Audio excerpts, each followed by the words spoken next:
बिस्मिल्लाहिर्रहमानिर्रहीम। नाजरीन, मैं हूं डॉक्टर साजिद और मैं आपको खुशामदीद करता हूं ई क्लिनिक्स में। आज का हमारा टॉपिक है IMF का चीन और पाकिस्तान की बिगड़ती मुआशी सूरत हाल।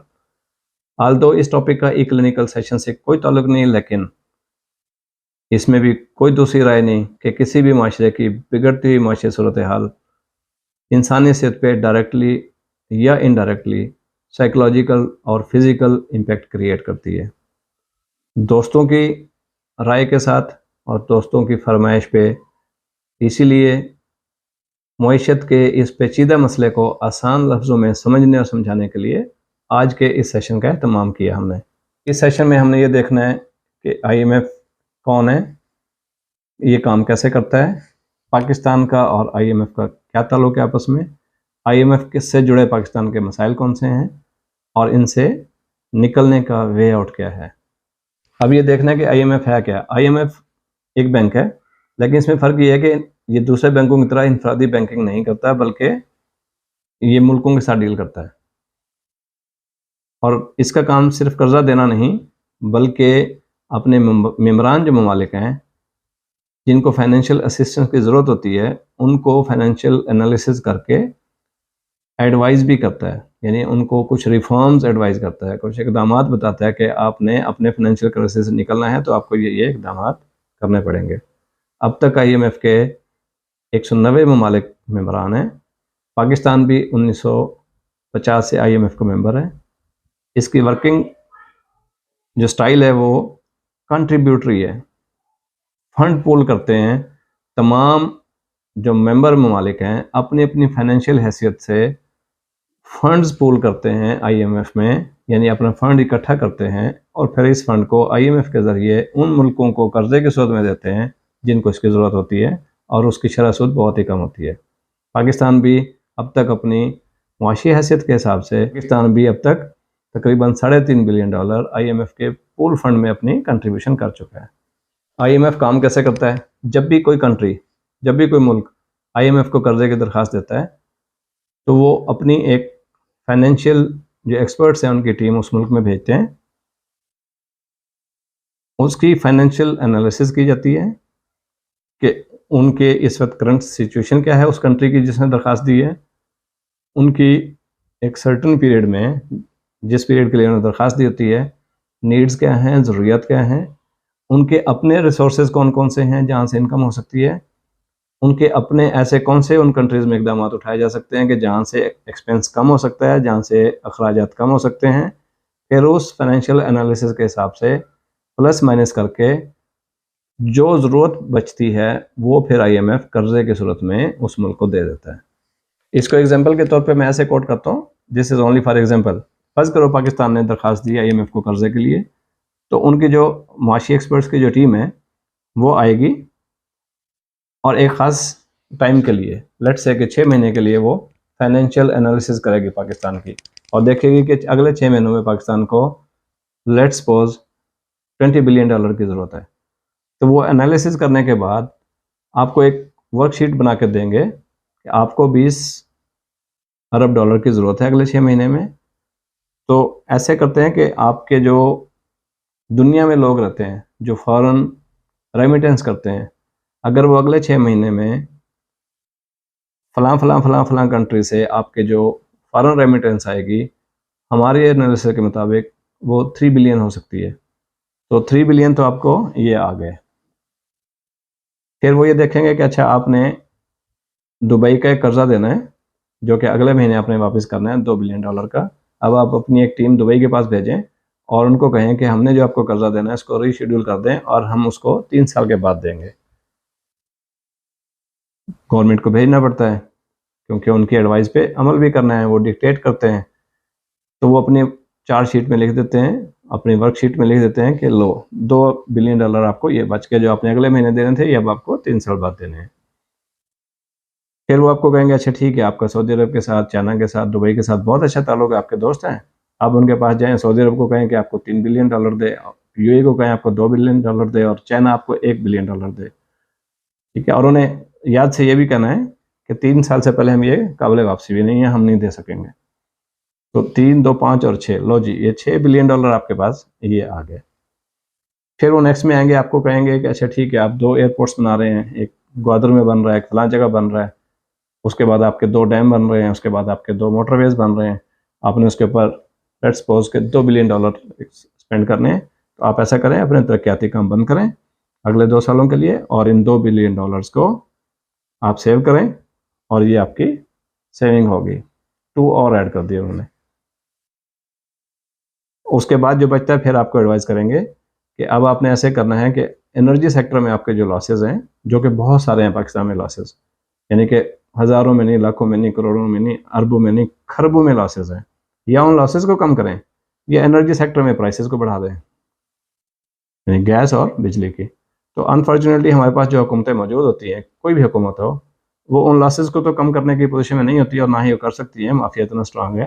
फिर वो दूसरी ऑप्शन पे जाते हैं कि ठीक है, हम प्राइसेस बढ़ा देते हैं। फिर वो कहते हैं कि ठीक है, आपने चूंकि प्राइसेस बढ़ाए, प्राइसेस बढ़ा के आपको अगले 6 महीने में $2 बिलियन की इस तरीके से इनकम होनी है। तो ये आपके हो गए $13 बिलियन।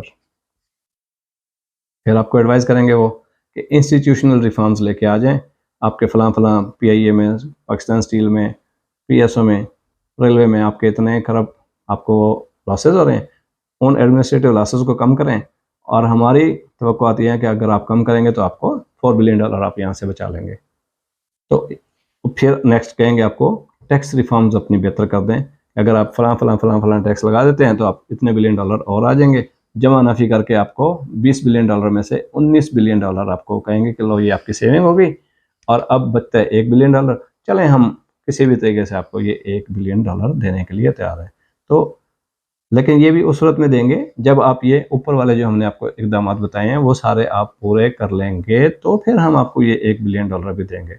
यानी कि बड़ी जिल्लत आमेज और कड़ी शरात के बाद आपको सिर्फ $20 बिलियन में से $1 बिलियन देंगे कर्जे की शक्ल में, वो भी 2 या 3 किस्तों में देंगे। पहली किस्त रिलीज कर देंगे, और दूसरी और तीसरी किस्त से पहले वो दोबारा से एनालिसिस करेंगे, जो आपको ऊपर वाली 4-5 बातें बताई हैं ये आपने पूरी की हैं कि नहीं की, अगर कर दी हैं तो सेकंड किस्त और थर्ड किस्त आपको इशू कर देते हैं।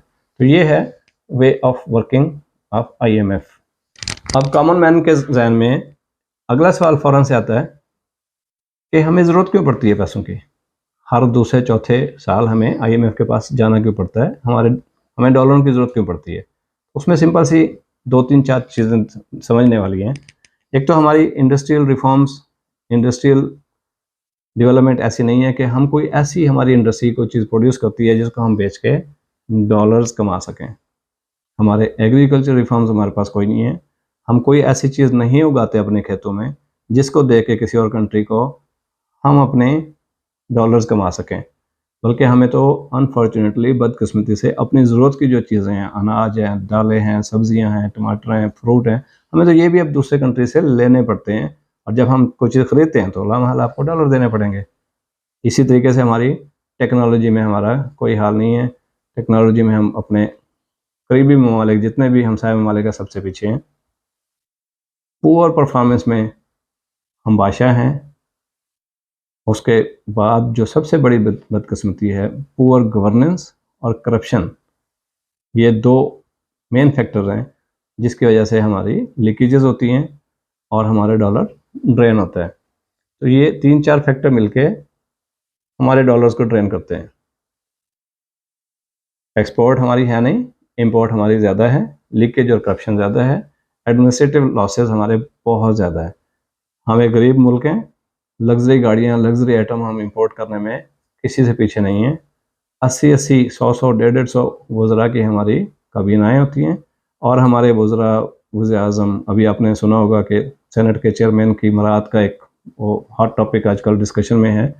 हम अपनी मराद छोड़ने के लिए भी तैयार नहीं हैं, हम अपने शाहाना लाइफस्टाइल छोड़ने के लिए भी तैयार नहीं हैं, जिसकी वजह से हमारे डॉलर्स, हमारे रिजर्व्स ड्रेन होते हैं, लीक होते हैं, और बड़ी बेदर्दी से लीक होते हैं। तभी हमें हर दूसरे चौथे साल IMF की तरफ देखना पड़ता है। IMF चूँकि गवर्निंग रूलिंग बॉडी नहीं होती किसी भी कंट्री की, इसलिए उनको इससे फ़र्क नहीं पड़ता। हम IMF को गालियाँ निकालते रहते हैं कि सख्त शराइत दे दी हैं। असल में उनको तो फ़र्क नहीं पड़ना, क्योंकि उनको इससे कोई फ़र्क नहीं पड़ता कि हुकूमत पे क्या इम्पैक्ट पड़ रहा है, आम आदमी पे क्या इम्पैक्ट पड़ रहा है। उन्होंने तो इस बात को इंश्योर करना है कि जो पैसा दे रहे हैं जो आपको असिस्टेंस दे रहे हैं वो वापस भी होगी कि नहीं होगी और किस तरीके से वापस होगी। तो इस तरीके से हमारा पैसा ड्रेन होता है और हमें उनकी हर दूसरे चौथे साल ज़रूरत पड़ती रहती है। अब हमने नेक्स्ट में ये सोचना है कि IMF इतना ताकतवर है कैसे कि वो अपनी शराइत भी मनवाता है, हमें फुटबॉल की तरह चाइना, सऊदी अरेबिया, दुबई, वापस IMF फुटबॉल भी बना के रखता है हमें और अपनी बात भी मनवाने में कामयाब हो जाता है। और बाकी दुनिया के चाइना, सऊदी अरेबिया देखने को UAE ताकतवर तरीन कंट्रीज़ हैं इस रीजन के, लेकिन वो भी क्यों डिपेंडेंट है IMF के ऊपर। IMF इतना ताकतवर, स्ट्रॉन्ग, इतना दो हैकल जिन कैसे बन चुका है? उसकी वजह ये है कि IMF के पास फाइनेंशियल एक्सपर्ट्स की जो टीम है वो दुनिया में किसी के पास नहीं है, किसी मुल्क के पास नहीं है, किसी इदारे के पास नहीं है, वर्ल्ड बैंक के पास नहीं है, IDBP के पास नहीं है, किसी के पास नहीं है। तो उनकी फाइनेंशियल एनालिसिस और रिपोर्ट्स इतनी स्ट्रांग होती हैं कि बाकी मुल्क, बाकी इदारे भी किसी भी मुल्क को लोन देने से पहले IMF की फाइनेंशियल एनालिसिस को वेटेज देते हैं, अहमियत देते हैं। तभी आपने सुना होगा कि सऊदी अरब, दुबई, चाइना ने ये कहा कि पहले जब IMF आपको कर्जा अप्रूव कर देगा तो हम भी देंगे, और आपने देख भी लिया कि जो ही IMF ने पैकेज को मंजूर किया, सऊदी अरेबिया ने और दुबई ने भी अपने पैसे देने के लिए रजामंदी जाहिर कर दी और वो 1-2 दिन में आ भी जाएंगे। तो उनकी जो फाइनेंशियल एनालिसिस की जो स्ट्रेंथ है, जो उनके फाइनेंशियल एक्सपर्ट्स की जो एक्सपर्टीज़ है, असल में वो उनकी स्ट्रेंथ है, जिसकी वजह से उनकी डिक्टेशन पावर भी है और उनके पास तमाम अख्तियारात भी हैं वो अपनी बात को मनवा सकें, क्योंकि वो एविडेंस के साथ अपनी बात को मनवाते हैं। और हम जैसी हुकूमतों को, पाकिस्तान जैसी हुकूमतों को, जिसमें अनफॉर्चुनेटली मोस्टली 90%, 99% करप्ट लोग शामिल होते हैं, इन सारी शराइत को मानना पड़ता है और उनको फॉलो करना पड़ता है। अब आखिर में आते हैं कि इसका हल क्या है। इसके 2-3 सादे से हल हैं। एक तो सारे मिलजुल के ये दुआ करें कि अल्लाह ताला हमें इतना ढेर सारा तेल दे दे कि हम उसको निकाल के बेचते रहें, खाते रहें और इतना तेल निकले वहाँ से कि हम जितना बेदर्दी से खाएं, जितना बेदर्दी से लुटें, डॉलर फिर भी कम ना हो, जो कि फिलहाल हालिया दिनों में, हालिया सालों में मुश्किल काम है। जो इसके दूसरे रिफॉर्म्स हैं, जो IMF भी रिकमेंड करती है और बाकी जो मॉनेटरी इंस्टीट्यूट्स होते हैं वो भी रिकमेंड करते हैं, सबसे पहले तो आपने अपनी प्रोडक्शन बढ़ानी है, इंडस्ट्रियल प्रोडक्शन बढ़ाएं अपनी, उसके बाद एग्रीकल्चर अपनी जो प्रोडक्शंस हैं वो बढ़ाएं, अपनी ह्यूमन रिसोर्स को अपने आप इतना डेवलप करें कि आप अपनी सर्विसेज को सेल कर सकें, जैसे इंडिया कर रहा है IT के सेक्टर में। अपनी टेक्नोलॉजी को आप एडवांस करें, परफॉर्मेंस अपनी बेहतर करें और सबसे बढ़ के अपनी गवर्नेंस को बेहतर करें, अपनी करप्शन को कम से कम करें। करप्शन को आई वुड रिक्वेस्ट और अल्लाह से दुआ भी है कि करप्शन को कौमी जुर्म के तौर पे जो है ना आइन का हिस्सा बना दिया जाए। मेरी अल्लाह ताला से दुआ है कि अल्लाह ताला पाकिस्तान को इन गंभीर मसाइल से निकालने के लिए कोई एक ईमानदार, अच्छी, डेडिकेटेड और समझदार लीडरशिप दे दे। मालूमात अच्छी लगी हों तो लाइक भी दीजिए, शेयर भी कीजिए, और अगर अभी तक आपने हमारा चैनल सब्सक्राइब नहीं किया तो चैनल को सब्सक्राइब भी कीजिए।